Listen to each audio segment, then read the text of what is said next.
Olá, eu sou Roberto Pedretti, instrutor do Carreira Literária, e hoje vamos falar sobre os franceses, sobre a literatura francesa contemporânea. Recentemente, os franceses foram campeões da Copa do Mundo, no dia seguinte à sua festa nacional, do 14 de julho, e essa é uma festa não só para os franceses, mas uma oportunidade para os leitores em geral prestarem atenção à cultura francesa e às peculiaridades desse país.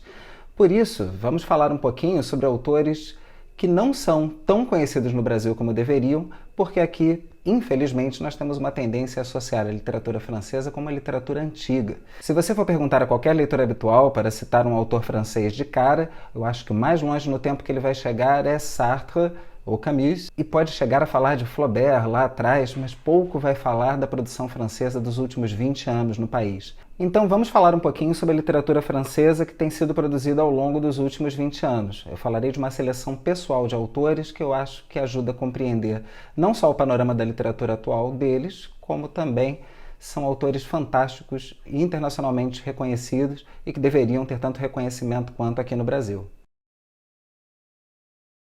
O primeiro título que eu vou mencionar como essencial também é o mais controverso, Submissão, de Michel Houellebecq.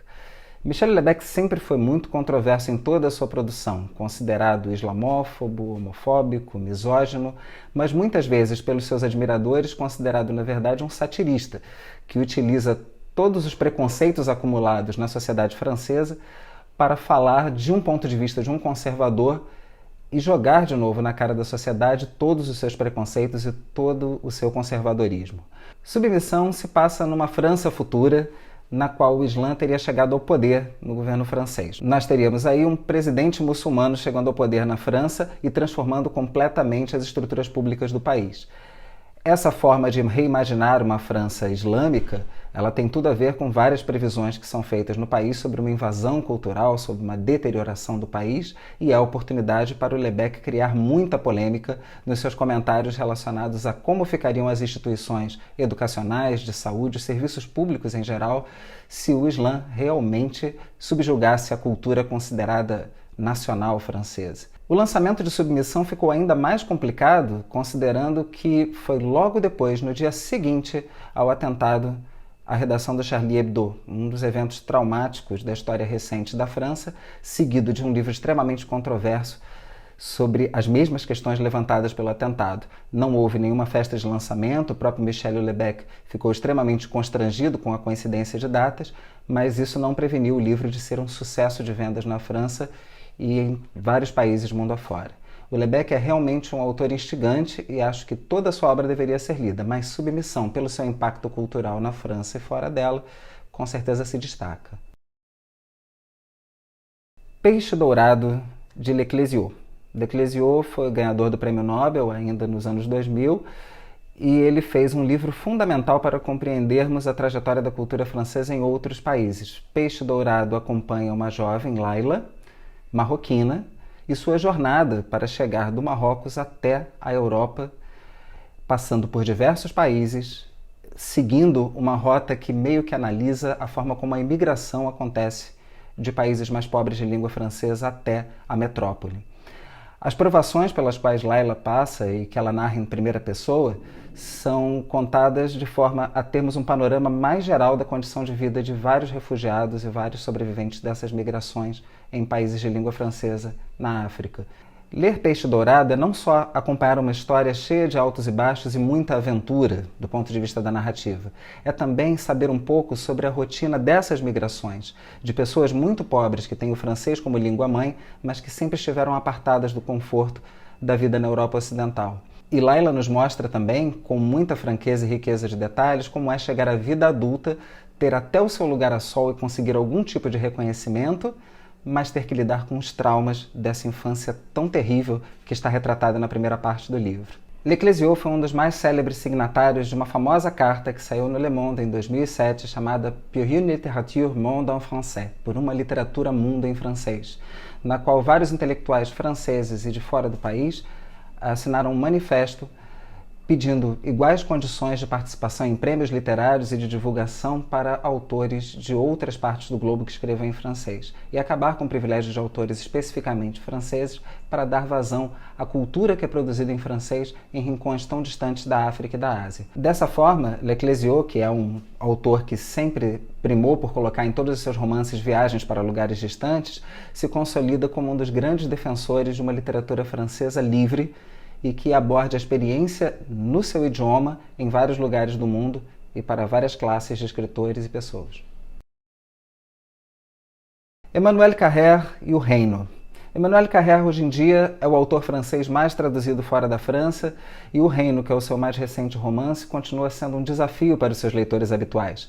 Ele leva ao máximo a sua característica de ter um narrador que interfere na narrativa e narra ao mesmo tempo a história de Pedro e Paulo na formação do cristianismo primitivo, com a sua experiência como católico fervoroso, antes de voltar a ser agnóstico em meados dos anos 2000.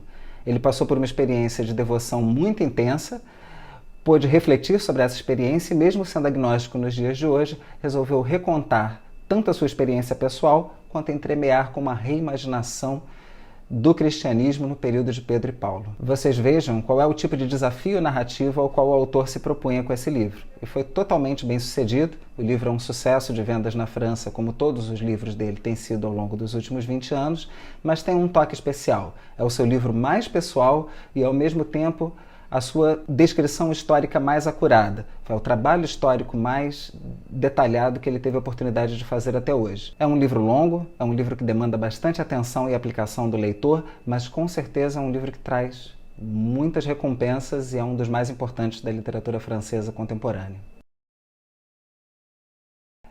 Scholastique Mukasonga, Nossa Senhora do Nilo. Scholastique Mukasonga é nascida em Ruanda, mas foi para a França muito jovem e passou por um grande drama, que era justamente ter toda a sua família assassinada durante o genocídio muito conhecido de 1994 no país.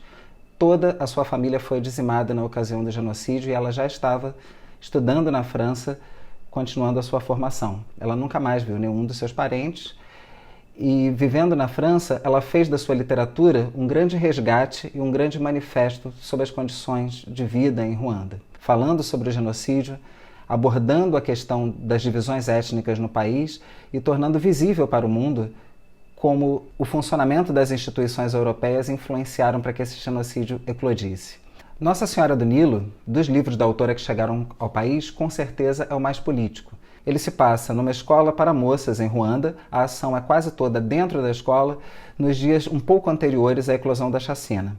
Ali dentro se pode ver a dinâmica entre os professores europeus e os alunos africanos, entre as alunas Tutsis e Hutus e como o preconceito já estava presente nas relações estabelecidas entre elas, como as questões de classe e o poder aquisitivo de cada uma podia influenciar na sua participação no genocídio depois que acaba chegando à instituição de ensino. A gente assiste ao livro como uma contagem regressiva até o momento em que a violência vai ter lugar. É um livro ao mesmo tempo tenso e muito informativo. Os outros livros que chegaram ao Brasil, Baratas, mais recentemente, e A Mulher de Pés Descalços, são também fenomenais, mas mais poéticos e mais pessoais. Nossa Senhora do Nilo é uma descrição muito mais dura e muito mais objetiva do tipo de vida que se levava em Ruanda às vésperas do genocídio. E por último, vou indicar para vocês o livro mais longo que você provavelmente vai ler esse ano, espero que você resolva encará-lo, As Benevolentes, de Jonathan Littell. Embora Jonathan Littell tenha um nome americano, ele escreve em francês e nasceu na França, filho de Robert Littell, que é um autor também muito famoso nos Estados Unidos.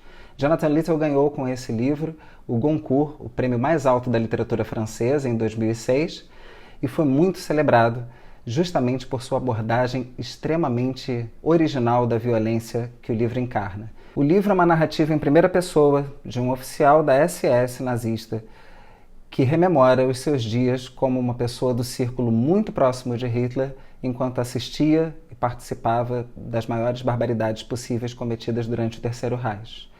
Ele vê de forma desapaixonada e muito objetiva a sua trajetória enquanto a escalada de violência acontecia à sua volta, como um senhor bem velhinho, no fim da vida, rememorando os detalhes e as motivações que o levaram até ali. É um romance terrível, justamente porque, embora o nosso protagonista seja um vilão consumado, afinal de contas é um nazista que nunca se arrependeu propriamente dos seus crimes, temos que olhar com certa ternura quando ele tenta fazer um exame de consciência e vê o vazio, ou vê a violência de uma forma distanciada, vê como se tivesse sido neutralizado pela violência que estava à sua volta. Ele compreende o que aconteceu de errado, mas faz um grande esforço para tentar identificar quais foram os pontos nos quais ele realmente não teve sucesso na sua vida. É um livro tocante, é um livro muito detalhado do ponto de vista histórico, em que as relações de poder no interior da SS são analisadas e colocadas de forma detalhada, e com personagens muito cativantes. Mas, como eu disse, com um protagonista muito difícil de gostar, mas que não podemos evitar de sentir uma certa ternura, no fim das contas, diante da vida difícil que ele teve. Não tenho como dizer de outra forma. Leiam As Benevolentes, porque com certeza muitos conflitos serão evocados e será possível pensar muito bem sobre as fronteiras entre o bem e o mal a partir da experiência de alguém que só teve como conhecer uma das faces. Bom, essas são as minhas recomendações de leitura dos contemporâneos franceses, mas eu tenho certeza que muitos de vocês têm outras recomendações de tantos autores para fazer. Por favor, coloquem nos comentários. Os livros que eu mencionei têm os links para venda disponíveis aqui embaixo. E curta o vídeo, se inscreva no canal e até a próxima!